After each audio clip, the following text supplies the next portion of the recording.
महंगा होता कर्ज आम उपभोक्ताओं के लिए तो परेशानी बन ही रहा है, साथ में गैर बैंकिंग फाइनेंस कंपनी यानी कि एनबीएफसी के लिए भी दिक्कत बढ़ गई है।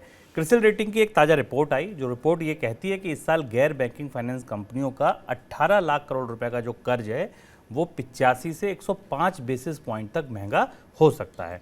क्रिसिल की रिपोर्ट के अनुसार एनबीएफसी कंपनियों का लगभग 15 लाख करोड़ रुपए का कर्ज ऐसा है जिसकी इस साल रिप्राइसिंग होनी है, यानी कि जिसमें कितने प्रतिशत पे वो कर्ज दिया जाएगा उसको बदला जाएगा। इसके अलावा कर्ज अदायगी में ग्रोथ की संभावना को देखते हुए अतिरिक्त 3 लाख करोड़ रुपए का कर्ज भी महंगा हो सकता है। सर, एनबीएफसी के लिए कर्ज महंगा होना भारत के कर्जदारों के कौन से वर्ग को सबसे ज़्यादा प्रभावित करेगा, इसके मायने क्या हैं?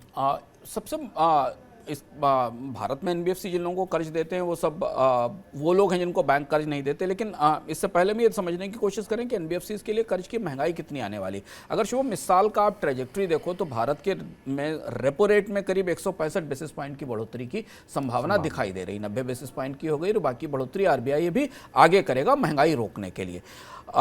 इससे जो सबसे बड़ा नुकसान होगा ब्याज दरें बढ़ने का वो एनबीएफसीज को हो रहा है। एनबीएफसीज, हम लोगों ने इकोनॉमिक में एक बार बात भी की थी और बताया था कि एनबीएफसी को जो रेट का आर्बिट्राज मिलता था, जो वो सस्ता कर्ज बैंकों से लेते थे और उसके बाद उन कर्ज धारकों को वो महंगा कर्ज, थोड़ा सा महंगा कर्ज देते थे, जिन्हें आमतौर पर बैंक कर्ज नहीं देते, जो बैंकेबल नहीं है, जिनकी लेंडिंग प्रोफाइल्स अच्छी नहीं है, उन्हें जो कर्ज देते थे और उसके बीच में जो उनको फर्क मिलता था, अंतर मिलता था, वही एनबीएफसी का बिजनेस होता था। और ये वो दो स्रोत से पैसा लेते थे, बैंकों से अपने बॉन्ड में निवेश कराते थे और म्यूचुअल फंड से अपने बॉन्ड में निवेश कराते थे।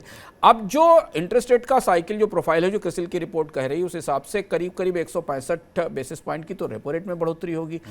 आमतौर पर एनबीएफसीज को एमसीएलआर के आसपास की दर पर कर्ज मिलता है बैंकों से, बैंक करते हैं। तो इस हिसाब से उनकी जो लेंडिंग क्षमता और जो कॉम्पिटिटिवनेस है उसमें तेज गिरावट आने की संभावना है और इसका असर भारत में क्रेडिट के फ्लो पर नजर आएगा, क्योंकि एनबीएफसी अनबैंक्ड क्लास को, छोटे व्यापारियों को प्रोफेशनल्स को, ट्रेडर्स को, एमएसएमईज को कर्ज देते थे और उसके लिए वो थोड़ी महंगी कीमत वसूलते थे।